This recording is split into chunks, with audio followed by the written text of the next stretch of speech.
Pastor Edson Praquezig, a diferença que vem de Deus.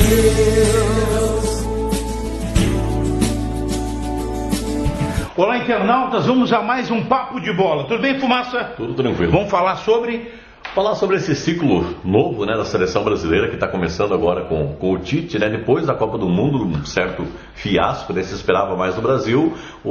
A seleção joga 2 amistosos agora nos Estados Unidos e a expectativa é que comece uma nova era, né, e com o Tite com a cabeça um pouquinho mais aberta. Ok, então vamos lá, prossiga. Vamos falar sobre...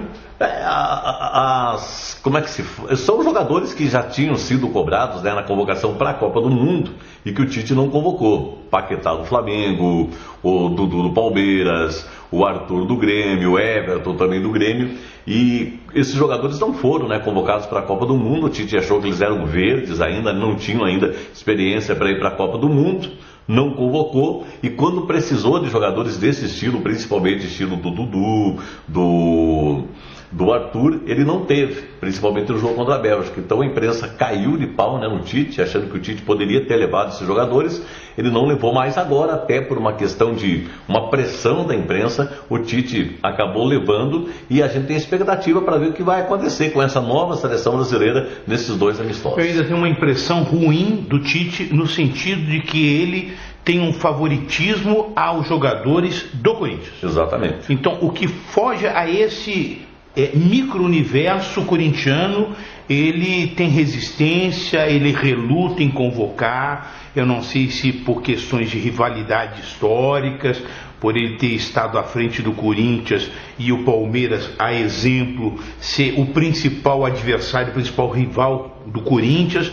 Mas fugindo desse universo, todos os demais jogadores, por mais talentosos que já tenham provado ser, ele recusa-se humildemente, né, a reconhecer o talento de outros jogadores fora esse universo. Pois é, e dentro disso que o senhor está falando, 2 fatos marcantes que a imprensa, de um modo geral, e a própria torcida, né, quem acompanha o futebol, criticou muito o Tite. Justamente esse tema. O Fagner, lateral direito do Corinthians, não tem bola para ser jogador de seleção brasileira. Sim.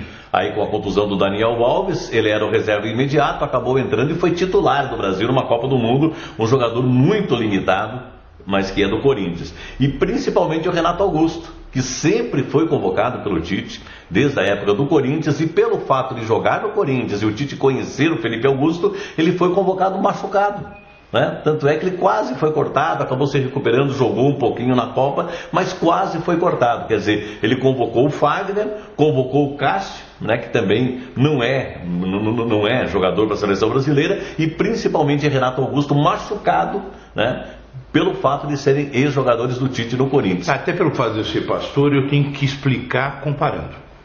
Isso já está em nós que pregamos o Evangelho. Então não fujo a essa regra. Então, se nós transformarmos a seleção brasileira na maneira de governar de um administrador público, ele não pode governar para este ou para aquele segmento.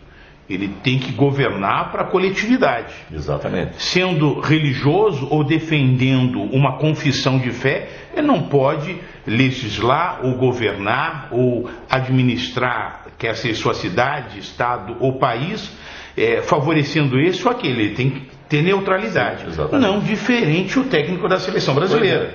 Ele pode ter seus prediletos, seus preferidos, como é notório, principalmente os oriundos do Corinthians, mas é como se não existisse nada mais fora esse universo limitado. Pois é. Isso é decepcionante, é uma pena. É decepcionante. Agora com esses jogadores, né, que acabaram sendo convocados e tal, até porque estão se destacando, né, e tem jogadores que o Tite precisa observar, eles foram convocados mais por uma questão de pressão da imprensa. Né? Tanto é que muita gente acha que o Tite vai utilizar, mesmo com as convocações desses novos jogadores, ele vai utilizar os jogadores que jogaram na Copa do Mundo. Não tenho dúvida. Porque ele é meio teimoso, ele é bem teimoso. Teimoso e meio, na minha opinião.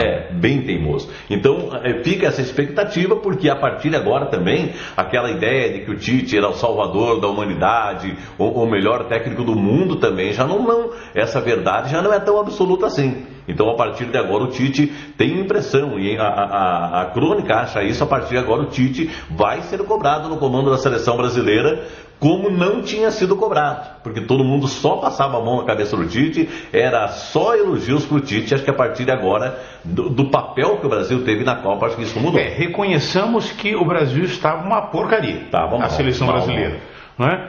E que ele trouxe esperança, reacendeu os ânimos, organizou, tudo isso é louvável. Agora, achar-se absoluto a ponto de não ouvir ninguém, porque o técnico tem um segundo, não tem um auxiliar, não tem alguém que fica buzinando a orelha dele? Será que as outras pessoas não enxergam a ponto de ter influência nas decisões do Tite? É o que as pessoas... Só que aí o principal auxiliar do Tite, que é o conselheiro do Tite, é o Edu Gaspar, que era diretor de futebol do Corinthians. Vamos mudar de assunto. Quer falar mais o quê? Não, só em relação a isso, a semana que vem eu estou fazendo um levantamento aí, fazendo um estudo. No próximo Papo de Bola eu vou falar aí para quem torcem todos os candidatos à presidência da República. Muito bom. Gente, espero que tenha gostado do Papo de Bola. Forte abraço. Deus abençoe. Até mais.